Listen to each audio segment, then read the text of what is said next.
9월 29일 코로나19 감염병 정례 브리핑 시작하겠습니다.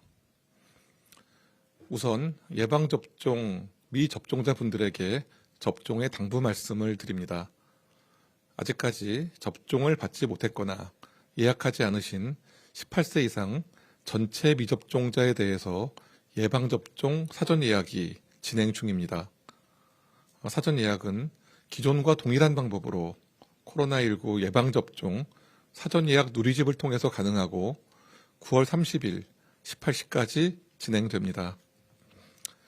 예약하신 분들께서는 10월 1일부터 전국 위탁의료기관을 통해 mRNA 백신으로 접종을 받으실 수 있습니다. 또한 네이버, 카카오 등 SNS 당일 신속 예약 서비스를 통해서도 자녀 백신을 활용한 접종을 신청하시면 더 빨리 접종을 받으실 수 있습니다. 다음은 코로나19 주간 발생 동향에 대해서 말씀드리겠습니다. 최근 1주간 코로나19 국내 발생 신규 환자는 일평균 2029명으로 전주 대비 12.8% 증가하였습니다. 수도권은 최근 1주간 일평균 1,543명으로 전주 대비 11.5% 증가하였습니다. 비수도권은 최근 1주간 일평균 486명이 발생되어 전주 대비 17.3% 증가하였습니다. 또한 주간 감염 재생산 지수는 전국 1.04로서 3주 연속 증가 추세이며 특히 수도권은 1.08, 비수도권은 1.02였습니다. 해외 유입 사례는 일평균 26명으로 전주 대비 13.5% 감소하였습니다. 지금 20대 연령군에서 인구 10만 명당 발생은 6.6명, 30대 연령군에서는 인구 10만 명당 5.4명으로 비교적 젊은 연령군에서 높은 발생률이 유지되고 있는 상황입니다. 신규 집단 감염은 총 19건으로 다중이용시설이 9건, 사업장 5건, 교육시설 1건, 종교시설 1건, 가족 및 지인 모임 1건이 발생하였습니다. 추석 연휴 이후에 확진자 수가 지금 증가하였으나 위중증률은 감소세를 유지하고 있습니다. 이는 백신 접종으로 인해서 위중증 및 사망 예방 효과가 있었던 것으로 분석되고 있습니다. 주간 평균 위중증 환자 수는 9월 2주 후 363명에서 9월 3주에는 342명, 그리고 지난주인 9월 4주차에는 324명으로 감소하였습니다. 사망자는 47명으로 전주 대비 다소 증가하였습니다. 9월 4주 위중증 환자 수는 60대 이상이 174명으로 가장 많았고 40에서 50대가 118명, 30대 이하가 32명이었습니다. 9월 4주의 사망자 수는 60대 이상이 34명으로 가장 많았고 40에서 50대가 10명, 20에서 30대가 3명이었습니다. 지난 5월부터 8월 21일까지 확진자 총 11만 3,718명 중 백신 미접종자는 89.4%, 1차 접종자는 7.9%, 접종 완료자는 2.7%였습니다. 이중 위중증 및 사망자는 2,510명이었고 미접종자가 86.2%를 차지하였습니다. 추석 연휴 이후 주간 확진자가 증가하고 있는 상황에서 의료기관 내 감염도 발생하고 있어서 의료 대응의 여력 감소가 우려되고 있는 상황입니다.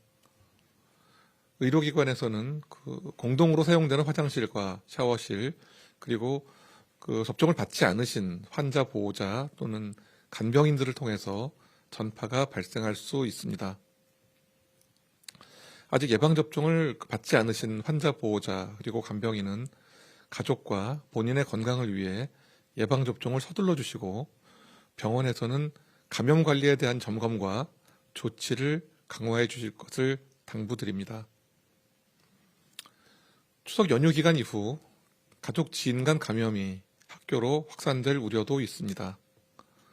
기숙사가 있는 기숙학교는 입소 시에 사전 PCR 검사를 실시하고 학생 및 학교 종사자분들께서는 의심 증상이 조금이라도 나타날 경우에는 등교나 출근을 하지 마시고 연기한 다음에 즉시 검사를 당부드립니다.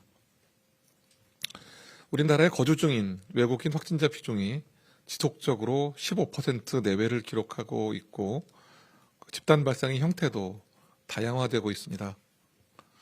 외국인은 기숙사와 같은 공동 거주 그리고 공동 출퇴근의 업무 형태가 많아서 비교적 감염 확산의 위험이 높습니다.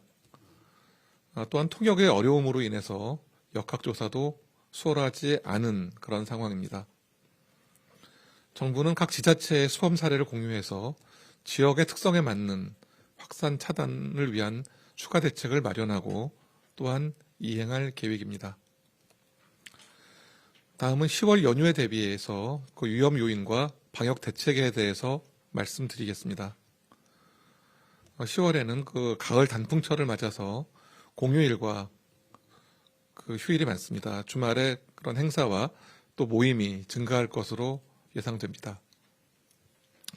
최근 4주 동안 발생한 가족 그리고 지인 모임을 통한 집단 감염 사례를 분석한 결과 모임과 행사 등이 활발해지면서 환자가 증가하는 경향이 확인되고 있습니다.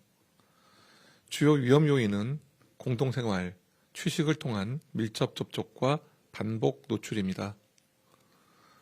단풍철 여행이나 모임은 가능하시면 좀 자제해 주시기를 부탁드립니다. 불가피하게 여행을 계획하시는 경우라면 소규모 동거가족 단위로 해주시고 또 혼잡한 시간을 피하시고 실내보다는 야외에서 그리고 짧은 시간 동안 여행지에서 머무르실 것을 권장드립니다. 여행 전에 발열이나 호흡기 증상이 있는 경우에는 모임이나 여행을 취소해 주시기 바랍니다. 여행 중에 기본 방역 수칙을 꼭 준수해 주시고 여행 후에 발열 또는 호흡기 증상이 있는 경우에는 적극적으로 검사하셔서 가족 모두가 안전한 10월을 지내시기 바랍니다. 다음으로 변이 바이러스 발생 현황에 대해서 말씀드리겠습니다. 최근 1주간 변이 바이러스 분석률은 24.1%입니다. 최근 1주간 국내 감염 사례 주요 변이 바이러스 검출률은 99.5%였습니다. 또 델타형 변이의 검출률은 99.5%로 나타났습니다. 추가 확인된 변이 바이러스는 3,066건으로 142건은 해외 유입 사례, 2,924건은 국내 감염 사례입니다. 다음은 돌파 감염 동향입니다. 누적 돌파 감염 추정 사례는 국내 접종 완료자 1,775만 2,946명 중 0.044%에 해당하는 7,772명입니다. 30대가 0.111%로 발생률이 가장 높았습니다.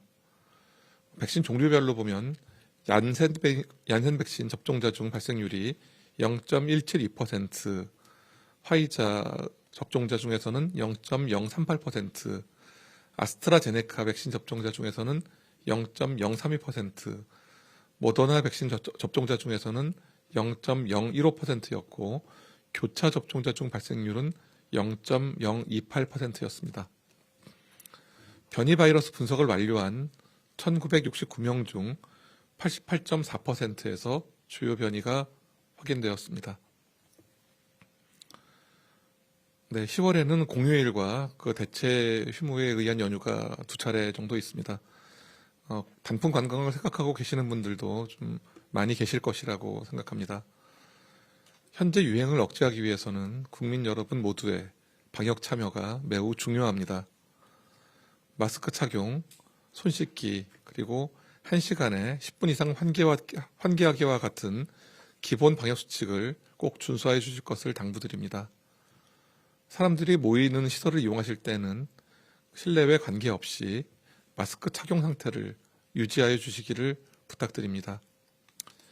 의심스러운 증상이 나타날 경우에는 지체 없이 검사를 받아주시고 본인의 건강과 가족의 안전 그리고 일상으로의 빠른 회복을 위하여 예방접종에 참여해 주시기를 부탁드립니다.